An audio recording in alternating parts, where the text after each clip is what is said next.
This is the perfect article to jumpstart a conversation that I need to have today. Men and women live on two totally separate political planets right now, and one political party is primed to take advantage of that. We are going to get into this one, and I'm going to do a dive into some social media discourse happening right now that proves this article. It has long been the case that American women are generally more liberal than American men, but among young Americans, this gender gap has widened to an enormous rift. According to recent Gallup polling, there is a 30-point difference between the number of women aged 18 to 30 who identify as liberal and the number of men in that demographic who do the same. That's largely because young women have gotten much more liberal, while young men have stayed ideologically more consistent, or, according to other analyses, become more conservative and anti-feminist. Of course, not every person identifies as a man or a woman, but gender roles still play a big part in shaping our lives and politics. And in this context of this column, I'm focusing mostly on the vast majority of Americans who identify as one or the other. It's not happening just here. The political divide between the sexes is a trend that researchers are observing in some other countries too. One possible cause of the growing gender gap in the United States, Donald Trump. The former president is a huge misogynist, and his election in 2016 fueled a massive women's march and then the Me Too movement, a great outpouring of rage coupled with the demands for accountability. Women were livid that a man accused of sexual predation many times over was in the White House. They couldn't take Trump down, but they could certainly start to change the culture of impunity that helped to elevate him. I literally said that because of him, many of these things started happening. The shift started to happen. Lots of men that were like above the law and seemingly untouchable fell because of this shift that happened with the Donald Trump election. The newly invigorated feminist movement spurred, as feminist movements inevitably do, a right-wing backlash. A cohort of profoundly misogynistic male influencers, one of whom is currently facing criminal charges in Romania for rape and human trafficking, rose to prominence and captured the attention of young men the world over. Actor Johnny Depp sued his ex-wife Amber Heard after she wrote a Me Too op-ed in the Washington Post. Even though the piece didn't name him, Depp argued that it was defamatory, and legions of his fans, including plenty of women, engaged in a months-long campaign of vicious harassment, threats, and vilification of Heard and anyone who might stand up for her. A number of Republicans at the national and state levels began to imitate Trump's unapologetic sexism, with one congressman calling Representative AOC an effing B-word within earshot of a reporter. Another tweeted an anime-style video that showed him unaliving her. J.D. Vance, now senator from Ohio, complained during his campaign, "We're effectively run in this country via the Democrats, via our corporate oligarchs, by a bunch of childless cat ladies who are miserable in their own lives and the choices that they've made." The message to women was clear. There are a whole lot of men who respond with fury when women speak out. The conservative attempt to put women back in our collective place has manifested in policy and law too. The Supreme Court, stacked with Trump appointees, overturned Roe v. Wade and stripped the fundamental right to abortion from American women. Conservative legislators and activists quickly got to work banning abortion at the state level and are still scheming on a national ban in a myriad of ways in which Trump could, should he return to the presidency, use the power of his office to make abortion even more unattainable. The fact that abortion has proved to be a losing issue for Republicans over and over and over again has not slowed the anti-abortion movement down, nor has the GOP counterbalanced it with any targeted outreach to alienated female voters. Even the Republicans, who have had to swear up and down they support IVF after the Alabama court effectively banned it in the state, have failed to do anything at the national level to protect fertility treatments and are in some cases doubling down on these vastly unpopular policies. It's almost as if Republicans don't want female voters, or as if they believe that overt misogyny will better attract male ones.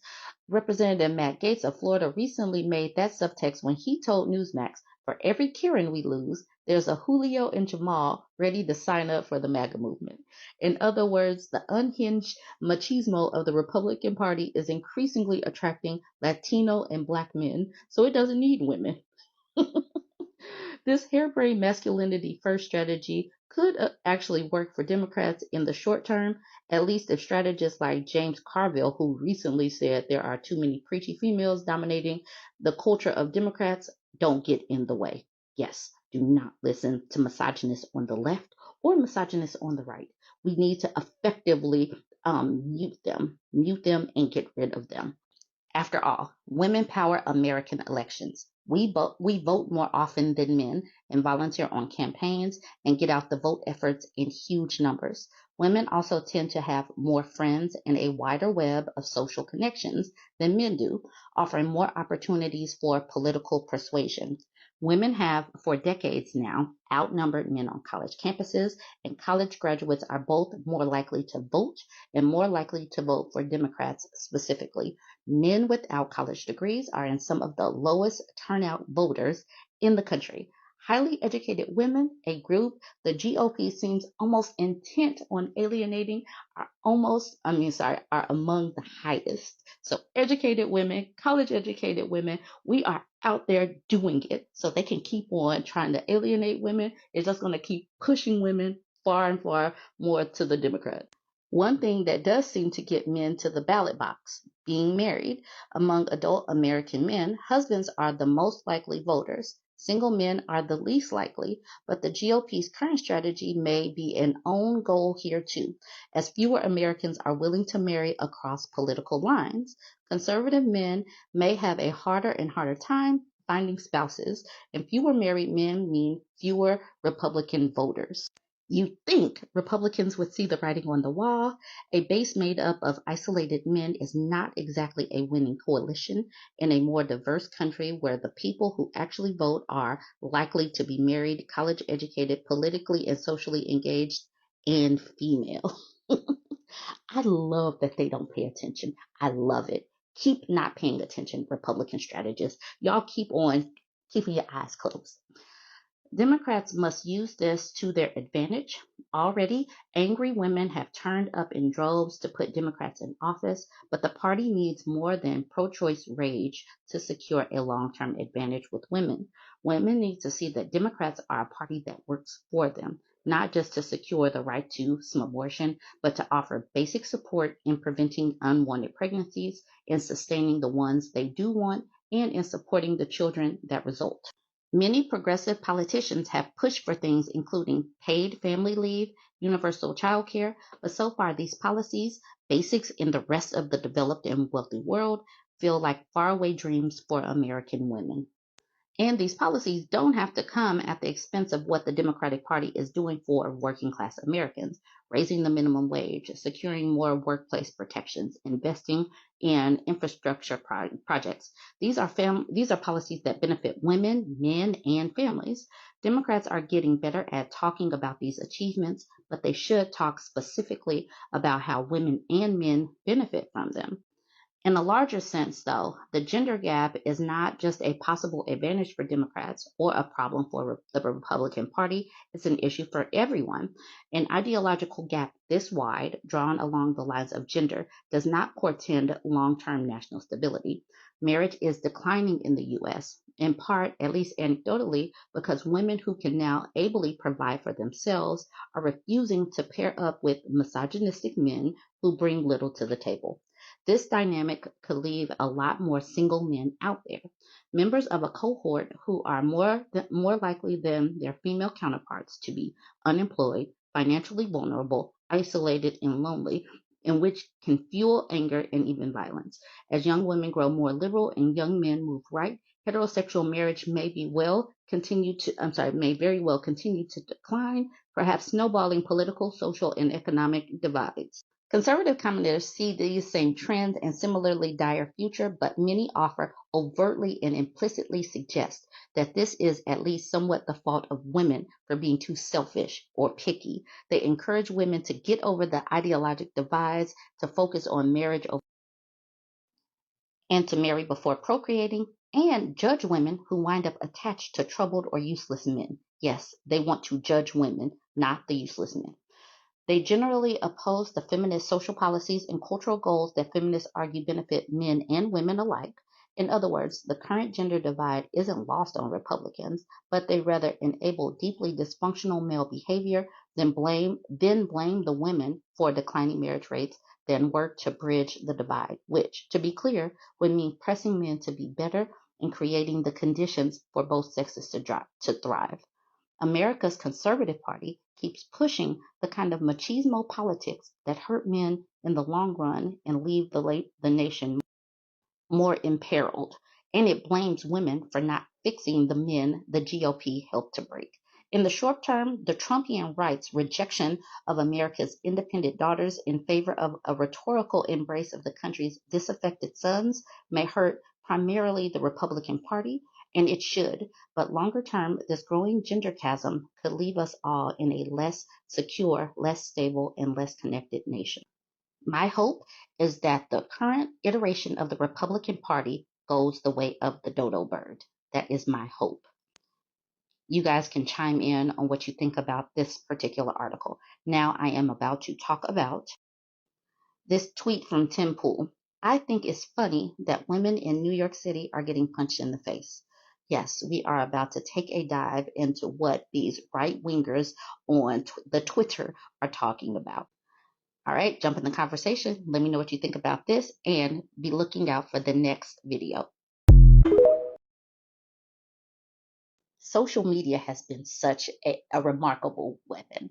And I love that women can see into the minds of these people. This man, Tim Pool, who I guess is some Incelasauruses or some right winger, says, I think it's funny that women in New York City are getting punched in the face. That is what he said. Now, if women do not see how gleeful many of these men are, don't worry. I'm going to highlight it for you. So Ashley Sinclair says, some of us didn't vote for this and still have no choice but to live in NYC. I'm guessing she is a right winger as well, and she is trying to talk to these people. And it is amazing that she actually believes that she can talk to this kind. She goes on to say, a lot of conservative men just really hate women, to be honest. And Dr. Sydney Watson says, why don't women vote the way we want? Repeal the 19th. Stay at home. Mothers get no resources. You're emotional and inferior. Yeah, I can't imagine why. This is part of the divide that's happening.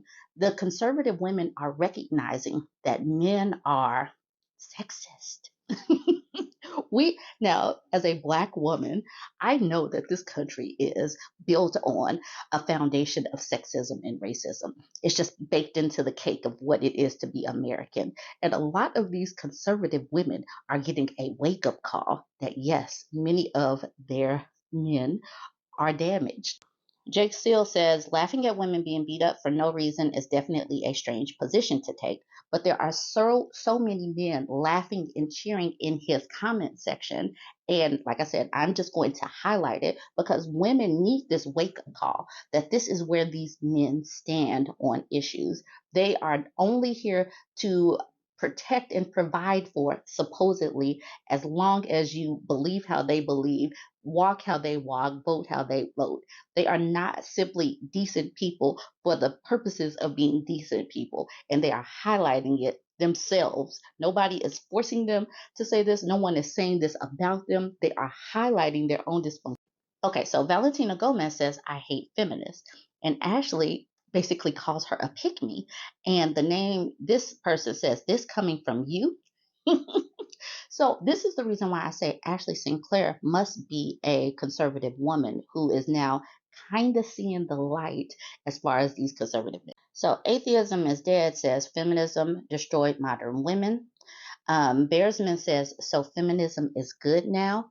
So I think that the shift is coming. and conservative men are pushing conservative women a little bit more left, and it is eye-opening to see. Okay, someone sent this message to me on Instagram. Elon letting right-wing men say whatever they want on Twitter is now waking up so many trad pygmies to the reality that they effing hate women no matter what and don't actually respect stay-at-home moms who selflessly give up everything for their family.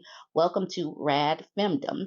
And this is probably in regards to the whole Steven Crowder and Hillary Crowder divorce, where people are calling this woman a gold digger and coming down on her, even though she gave up her career to support this man. They really think that this woman doesn't deserve anything. And now this is making the Tradcons, the traditional and conservative women, open their eyes to what conservative men really think about women. And Twitter has been just eye opening.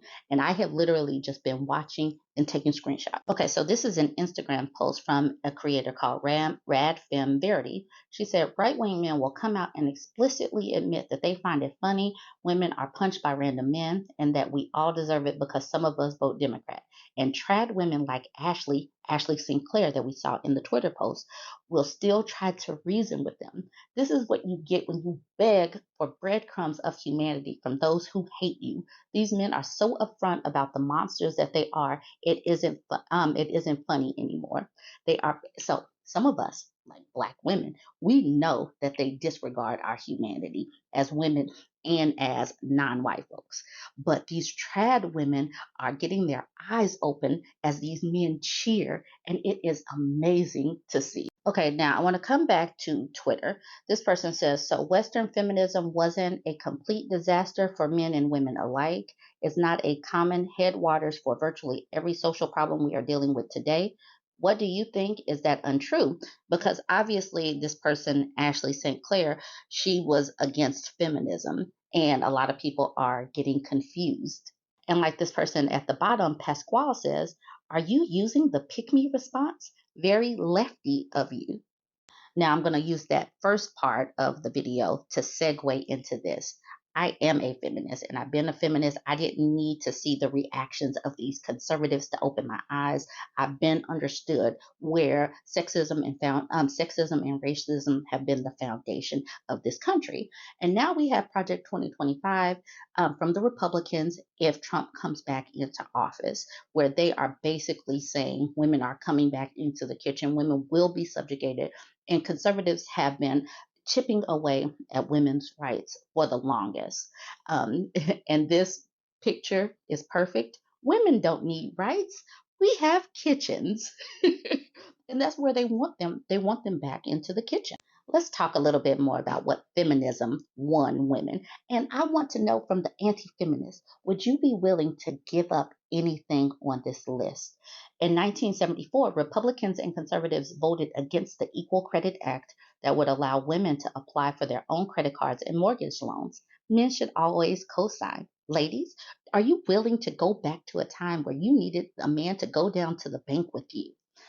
This person says in 1978, they voted against the Pregnancy Act. They wanted to keep the employer's rights to fire pregnant women. Do you believe that pregnant women should get fired simply for being pregnant? In 1980, they voted against allowing women to report sexual harassment in the workplace. Men will be men. Ladies, do you believe that you should be able to go to work and not be harassed by men? In 2012, they voted against equal pay for equal work for women. Men should be paid more. Ladies, is being born with a uterus a sign that you should be paid less? Do you want to go back to that time, which was like 2 days ago? All right. In 1994 and 2012, they voted against the Violence Against Women Act, which helped victims of DV and rape and educates law enforcement. Do you really want to go back to a time where what y'all know what that means? That DV was still running rampant, where men in charge said to women that they couldn't really do anything, that there were no legal repercussions for men that did DV. Do you want to go back to that time? Do you? In 1972, they fought against selling birth control to single women until the Supreme Court made it all available. The Comstock Act was wide ranging, and they did not want women to have access to birth control and contraceptives. These people want to go back to a time where women were controlled. As long as our money and bodies are controlled, as long as our money and our reproductive systems are controlled, we are controllable.